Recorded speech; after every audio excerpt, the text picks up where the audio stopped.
Welcome, folks, to True North Insight. I'm Jill Davey, teacher with True North Insight.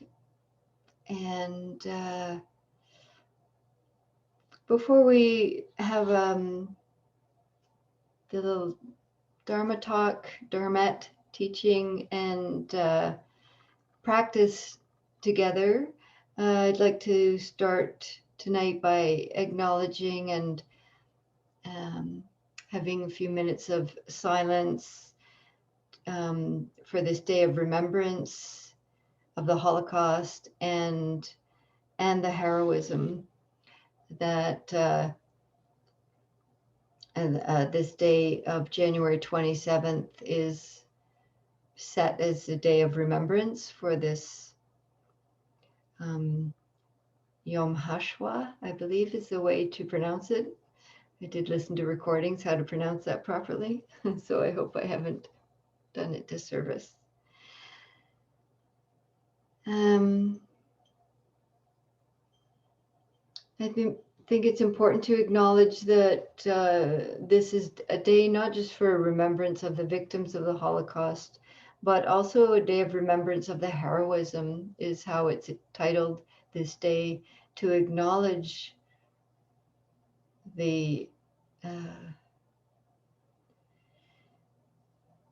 amazing courage and the ways of subversion and ways that people fought back in whatever ways they could in that system of extreme violence and oppression. And the Holocaust is, is not something to just put a number on, but to acknowledge that sometimes you hear this figure 6 million Jews, and it's the Holocaust is actually around 11 million people murdered, 6 million Jews, and about 5 million non-Jews murdered by the Nazis. So the Roma people, LGBTQ people, Jehovah Witnesses, disabled people. Yeah, and so it's a day of remembrance, of recognition of the heroism, but also a day of recommitting each of us to countering anti-Semitism, to countering the categorizing of targeting of groups of people and all the forms of intolerance that we've seen again on the rise. And yeah, so I'm just going to light this little Buddha candle, and we'll have 2 minutes of silence, and then we'll have a talk and a practice.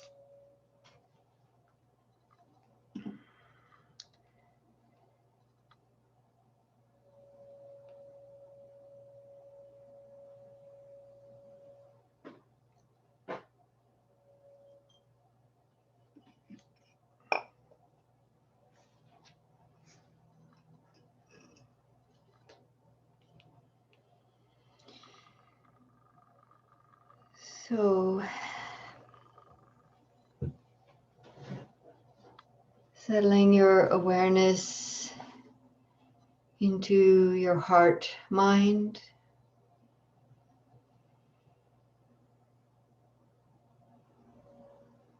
feeling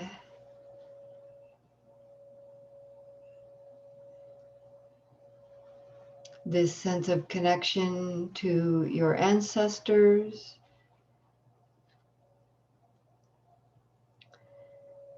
and to the peoples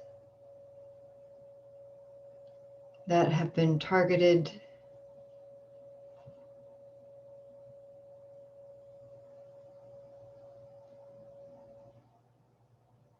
the bravery and the commitment, never again. And we'll just be silent now for 2 minutes.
Hmm.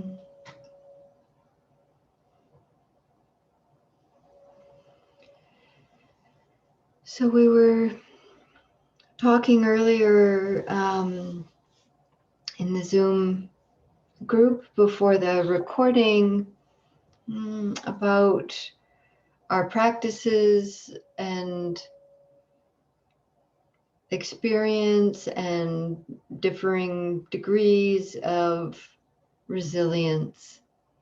And an overused word these days, and yet also a helpful place to look at what that means in our practice. And so resilience is loosely defined as this ability to,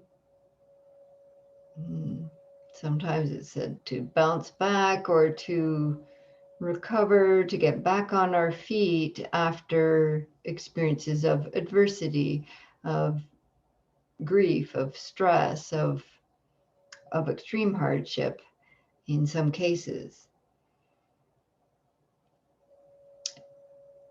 Yeah, there's a lot to be said about it, and it's very complex. I'm not going to, this is, that's not my milieu and not my intention.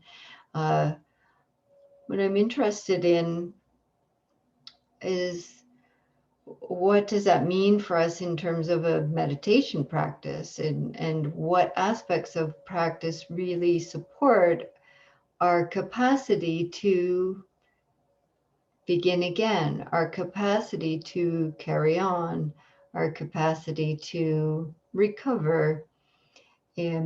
What, yeah. Hmm.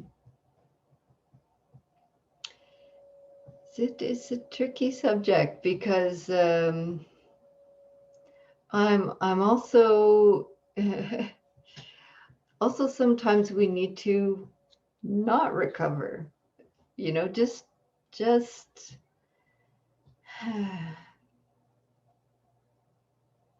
and maybe that's part of the resiliency.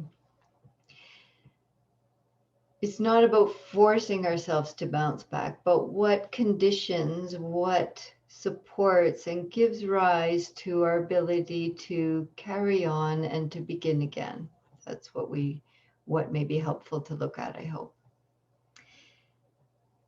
So there's been, of course, of course, there's been studies done, lots of studies, and mindfulness is one of the strong correlations of resilient people that have a mindfulness practice. So one study is from the journal, was printed in the Journal of Personality and Individual Differences. And they said that mindful people are better able to cope with difficult thoughts and emotions without becoming overwhelmed or shutting down emotionally. And some people were sharing that in the conversation beforehand, that this capacity to turn towards thoughts and emotions that at other times might have felt overwhelming, or something I need to fix or get rid of or manage. And it's this capacity that mindfulness cultivates to turn towards gently, to include the curiosity with, oh, how is this? What does it want me to know? Um, what does it feel like in the body to be experiencing this right now? And all of these are aspects of Vipassana mindfulness practice. Well, not just Vipassana, hopefully any mindfulness practice. uh, so there's a strong relationship between mindfulness and resilience. Resilient people also know that one of the characteristics of resilient people is that they know that dukkha happens, that stress and loss, grief, sickness, death um, is part of the life experience. Of course, there's the 10,000 joys and 10,000 sorrows. Also, joy and beauty and love are also part of the life experience. But uh, people that really have this capacity of resilience are not spiritual bypassing and just being floating on that pink cloud. They have the ability to recognize, oh yeah, suffering is a part of this life experience, as of course the Buddha taught in the First Noble Truth. And another quality is to be able to see and know, to deeply experience in the way that is liberating, that everything is impermanent. And this is called anicca in the practice. Anicca is the deep, uh, not just knowing intellectually, but the experience that everything is impermanent, everything's arising and passing, all things. And this is a helpful thing to really know and remember in times of great stress and overwhelm, not in a bypassing way again, like, oh, well, it'll be over soon, or everything passes, that's kind of like pushing, push. But to deeply know, okay, this is arising. It's going to be like this for a while. And even if it's something that seems like it's maintaining, it's like, yeah, it's not passing. Hello. Uh, Within it, we can see, okay, sometimes it's really rough, sometimes it's a little better, sometimes there's some space, some ease. So even in some event or condition that seems it's not it's not impermanent, this is like totally stuck. If we look closely through our practice, we can see, oh, it is actually changing all the time, as am I. Yeah. Uh, We were also chatting earlier about an important part of the fourth noble truth that is the path, the way to the ending of suffering that the Buddha taught is the Eightfold Noble Path, or the middle path. And one of the aspects there, I mean, the whole path is relevant, of course, but one aspect in particular, which is sometimes overlooked and is actually extremely important, is right effort or wise effort. And this is the capacity to really discern and know what's needed now. And this is something that, everybody was sharing and reflecting on, this discernment, which takes a lot of relationship building within ourselves to know what's needed, what's skillfully needed right now. The first the first right effort is always mindfulness, opening to, how is this? How is it in the body? What's going on? Um, as someone said earlier, really listening and asking kind of, what do you want me to know? Or what do I need to, what's needed to be seen here? Um, and then depending on what's arising, if it's um skillful or unskillful, what is the right effort around meeting it? And there's a lot to right effort.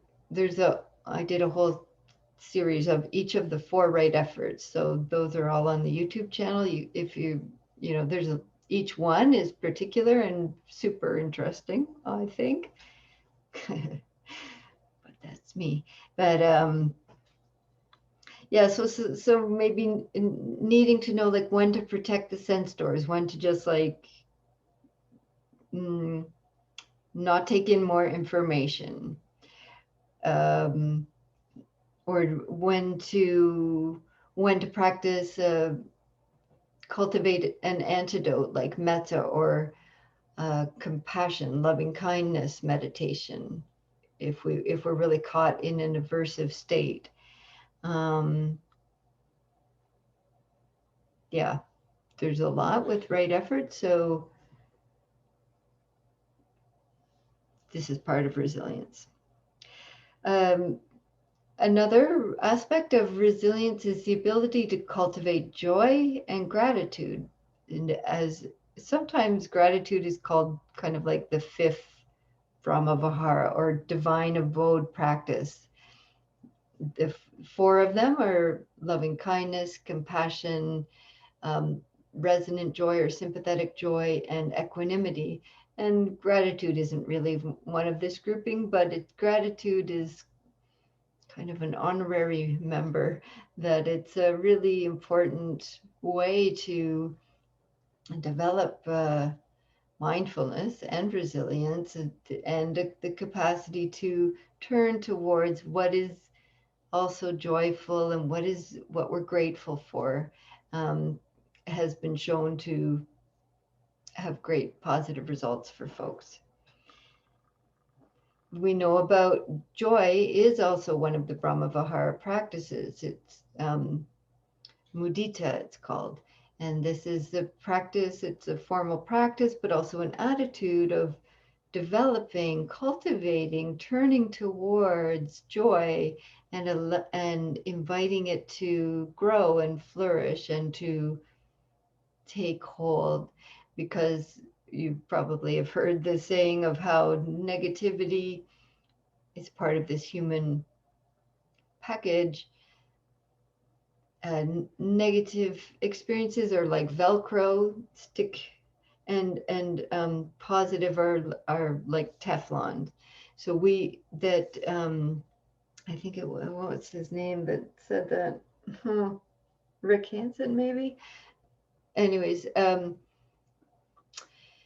yeah. So it's part of our genetic makeup, that part of our survival um, development as a species, that negative, life-threatening, scary, stressful situations engage the whole body mind, um, and impact and make an impression much more deeply than positive, easeful, joyful ones do. And so this is why it's said that negative experiences are like Velcro, meaning they really stick to us, and the positive is like Teflon.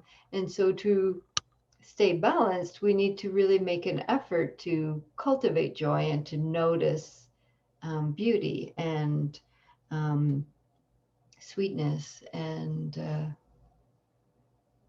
yeah, stuff like that.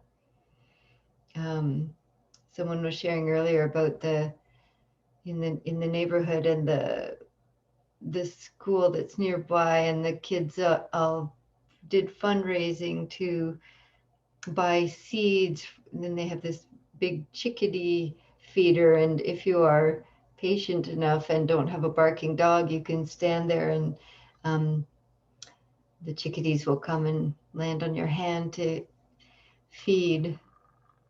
That's pretty joyful. Well done, kids. Um, hmm, Another important aspect of resilience is finding support, community. This is called Sangha in our practice. But it could also mean support in terms of therapy and even just walking and seeing neighbors is like just to break down this sense of isolation and aloneness and to reach out and find support. Practicing generosity. These days, we don't have as much opportunity perhaps to be volunteering in our community because of we're in pandemic lockdowns at this time. And wouldn't that be nice? Someday someone might be watching this and they'll be like, oh, yeah, that was that pandemic thing. That was a thing. Someday they'll be looking back at, we'll all be looking back at this like, oh, yeah, that was a thing. Right now, it's definitely a thing. So practicing generosity, if you're not able to be out right now volunteering and supporting community organizations, there's lots of other ways to do it, and they're very much in need with donations, or also practicing generosity with your time. And one of the things that happened at the beginning of this pandemic was the Kids Help line, Kids Help phone, really needing a lot more volunteers and people to support the kids. Last one I'll mention, there's just so many, is self-compassion, which is turning towards, well, it's more than that. Self-compassion, karuna, is turning towards suffering and then responding. So compassion is actually an action. It's the call to respond to suffering in others all beings and within ourselves. And so this can then show up. It's first the ability to turn towards with kindness and with wishes for the ending of our stress and suffering, but also then that question again, what's needed, and responding, taking action. I got a few messages from people that sometimes join on this evening that are like, I'm going to bed. I got to go to bed. Two people that are hopefully tucked in bed and having a good rest tonight. So that's definitely self-compassion in action. Yeah. So if you're feeling a lack of resilience, a lack of, or just this sense of overwhelm, and there's no spoons left, is one way to say it, but there's no energy left to get up again and begin again, and you know, uh, yeah, sometimes we just feel completely depleted. See if there's some pieces in here that maybe are out of balance in your life or your practice.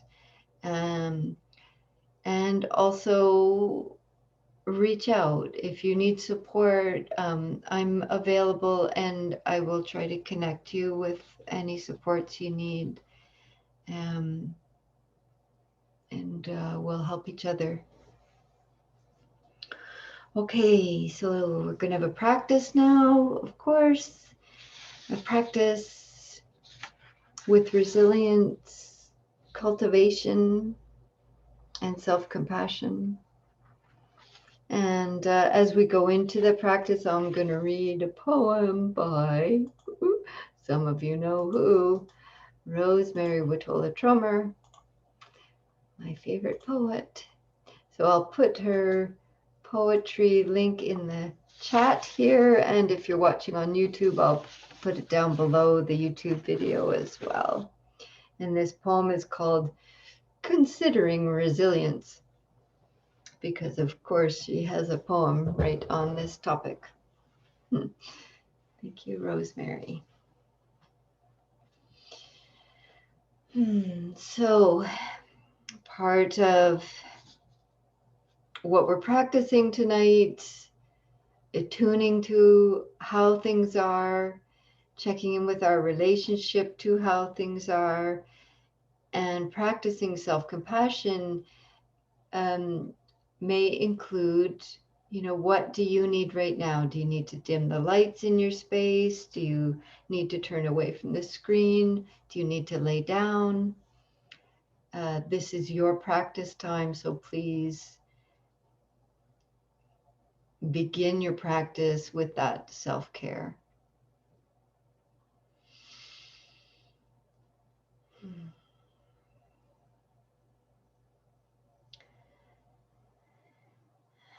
This poem is called Considering Resilience by Rosemary Witola Trummer. Today I talk to the broccoli sprouts. I kneel down beside their bed. You can do it, I tell them. I don't mention that every summer there is a hailstorm that will puncture and tear their leaves, that bits of their green will litter the soil. Though the sprouts are less than half an inch tall, the leaves already look tough, like thick four-leaf clover. The hail, though, will be tougher. Perhaps I don't want to tell myself how tough things will get. Would rather encourage, would rather play, would rather revel in the day's sun. But today, there's no lying to the self. The inner hail has already come. My leaves hang in tatters. All around me, flower petals are fallen, scattered, out of season, widespread wreckage. There is an inner knowing, though, one that needs no one else to encourage it. It knows to grow despite the damage, to grow because damage, to grow. It knows to grow because that is what we are here to do. Our new leaves coming in to support the old, to support the whole, every bit as vulnerable and green, so green.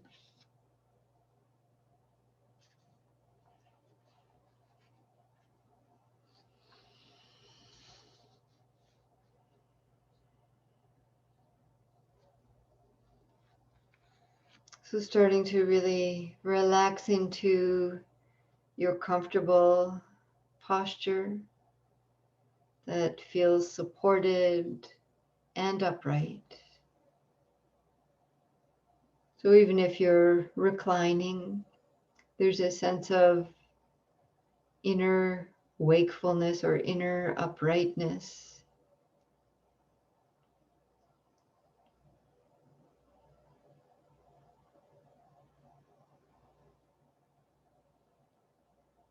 And after you've attuned to your posture, just feeling into the musculature of the body, the muscles of the body, and seeing if there's any tension there that isn't needed, any softening that could be invited.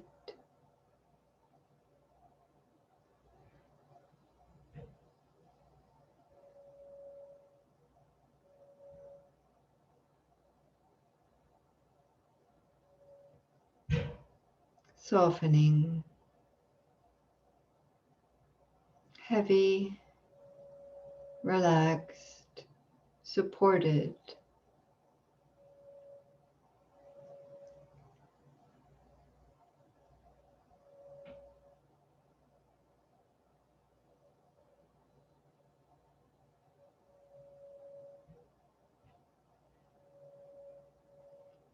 And inviting the awareness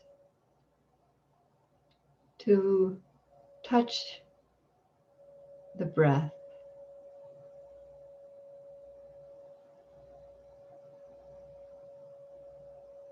Just this light touch of awareness that knows breathing is happening.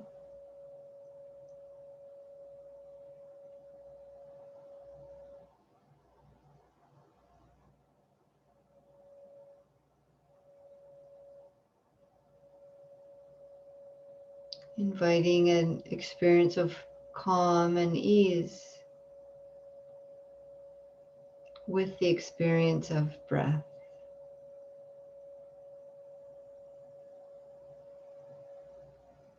Not being tight with the breath, just a light touch. Breathing is happening.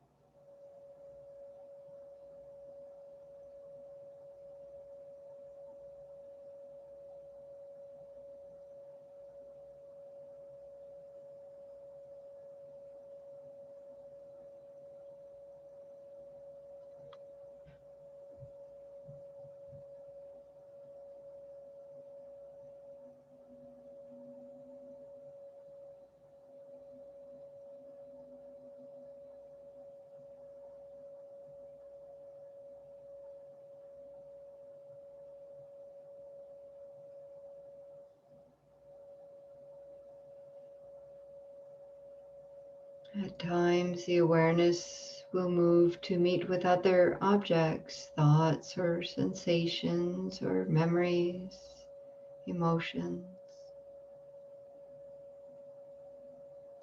And we just bring this gentle and curious attention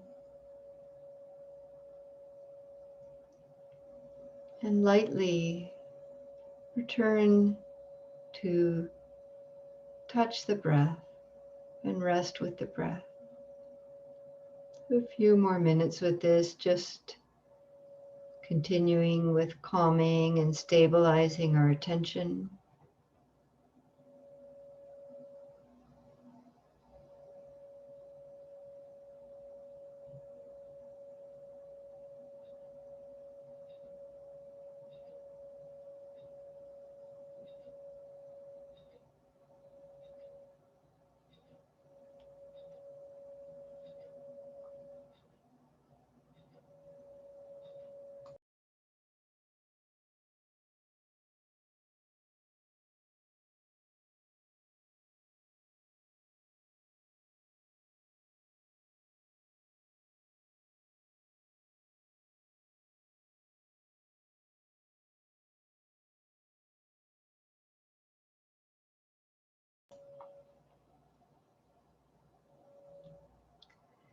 Now you can choose, there's an invitation here, the opportunity to gently open to acknowledging perhaps something that happened today or this week that was mildly difficult. So there may be something where there's some confusion or unresolved or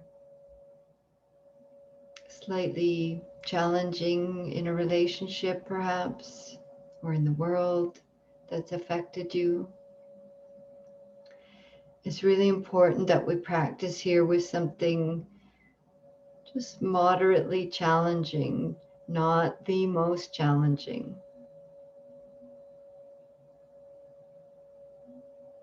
If this doesn't feel like it's appropriate for you tonight, you can just rest with the body or with the breath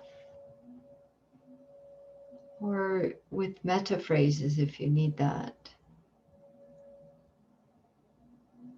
And so if you're working with this aspect of something challenging,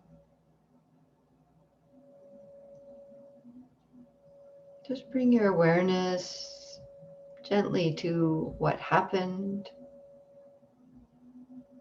Allow yourself to recall some of the thoughts and feelings that were or still are associated with that.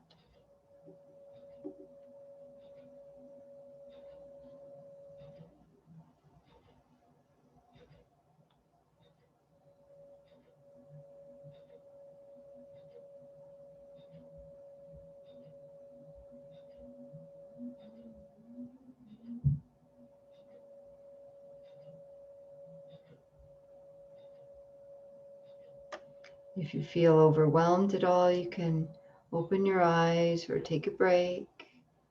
Feel the body. Just some moderately challenging, aware of the thoughts, the feelings, and letting your heart, mind, awareness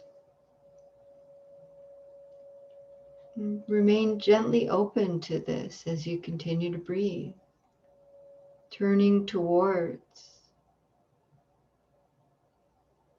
practicing, developing our capacity to turn towards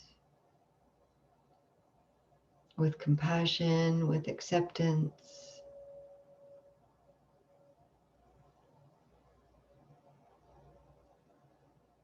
Understanding that most of our reactivity and stress is in the relationship to what's happening, not so much what's happening, but our relationship to it.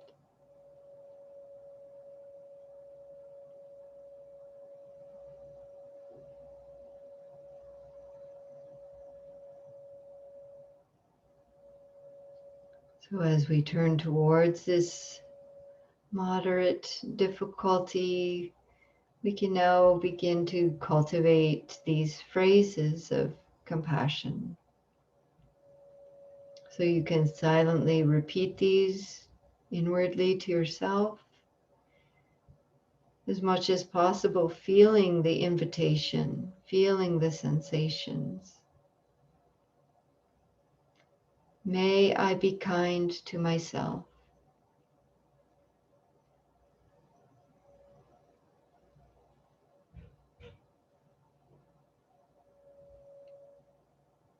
May I find peace and healing.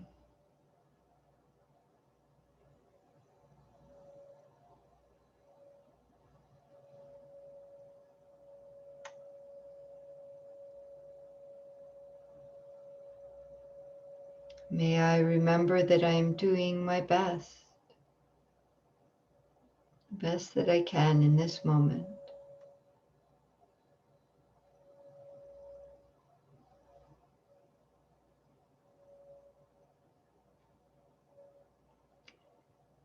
May I accept and find ease with things just as they are in this moment.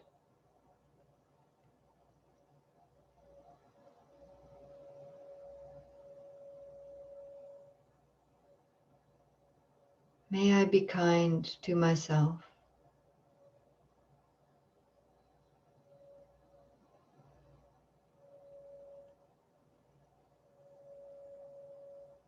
May I find peace and healing.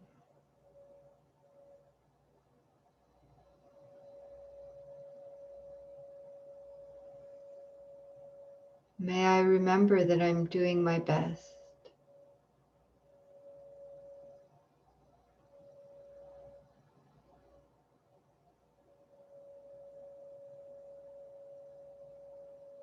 May I accept and find ease with things just as they are.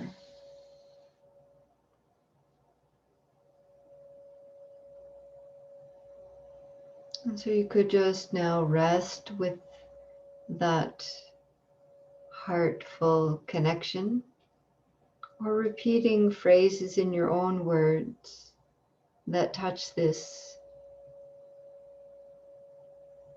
sense of compassion and acceptance.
May I be kind to myself. May I find peace and healing.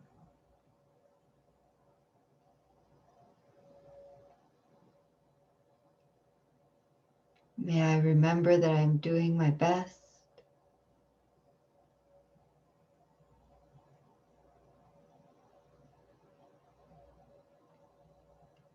May I accept and find ease with things just as they are.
And if you want, you can also just simplify this down to a few words or one statement.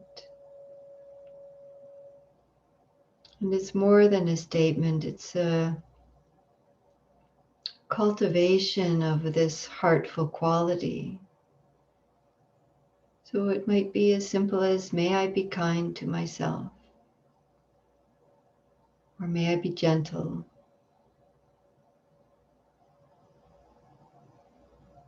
with how things are. See what really resonates for you, and are words that you can gently open to.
And now we'll gently let go of any remembering of this moderately challenging experience that may have happened recently or that you began this practice with. And we'll turn towards cultivating this next quality of joy.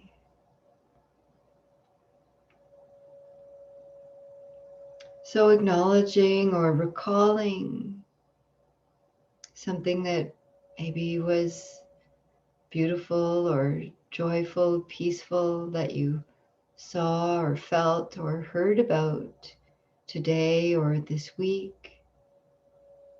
Could be something really small and simple.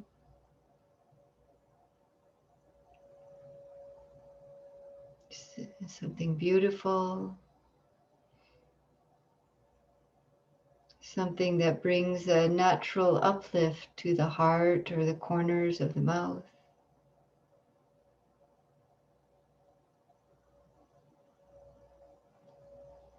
It could be the recollection of one of your practices of resilience, of talking with a friend or dancing or feeding birds,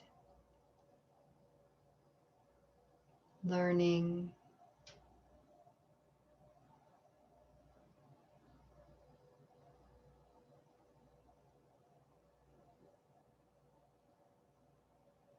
And as we know that this is programmed to not be as sticky for us as difficult experiences.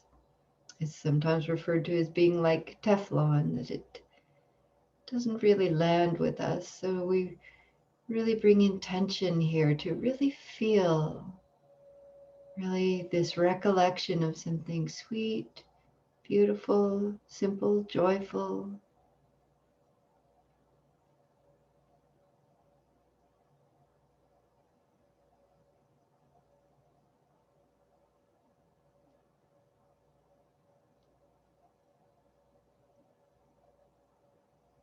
And how does it feel in the body?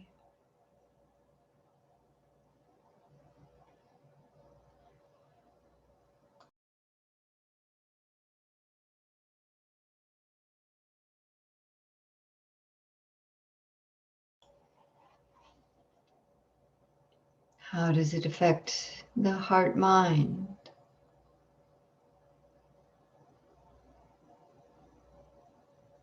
And allowing that to grow.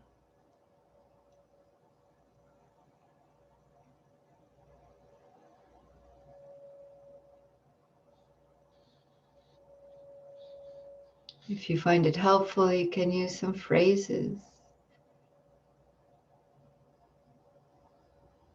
May joy continue to blossom in my life.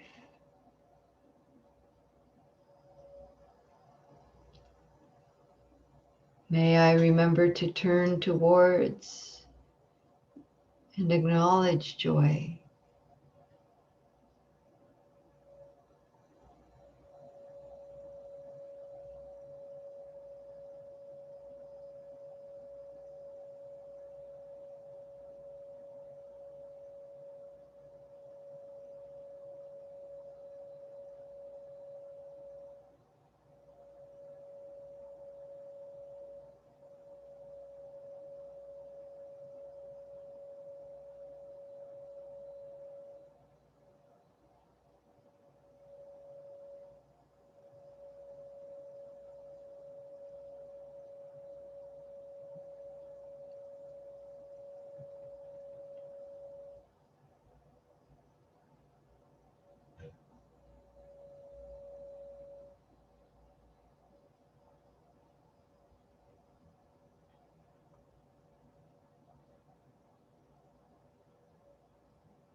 And as I feel into and acknowledge the skillfulness of turning towards joy and turning towards difficulties, opening to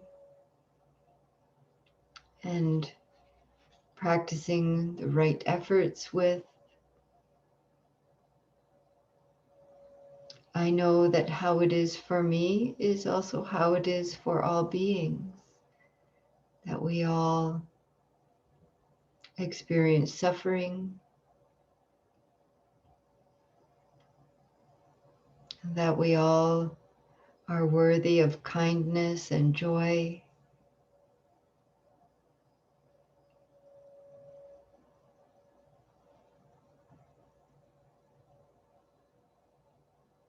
And these qualities of kindness and joy are boundless. So for these next few moments, allowing the body, heart, mind, imagination to feel into the possibility of these boundless qualities.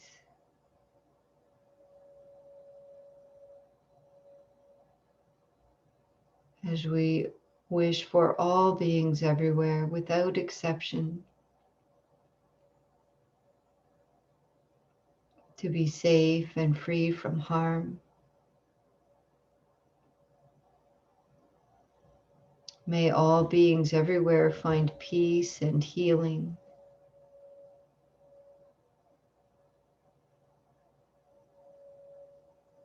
May all beings everywhere learn to find some ease with things as they are.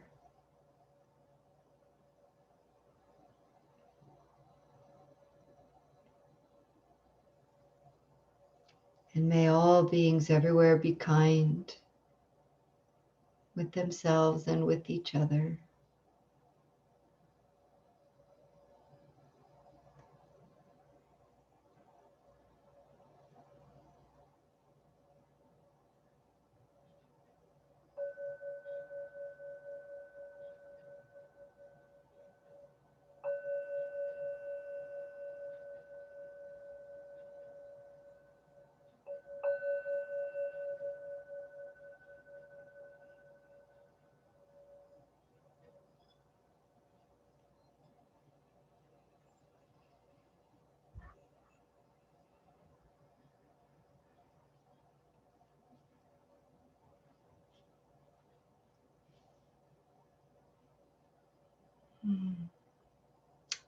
Thank you for your practice. And if you've, if you're here on the Zoom call, you're welcome to stay for a few more minutes. And if you're joining us on YouTube, thank you for being here. I'll share the poem down below and also links to support myself or True North Insight if you're able to.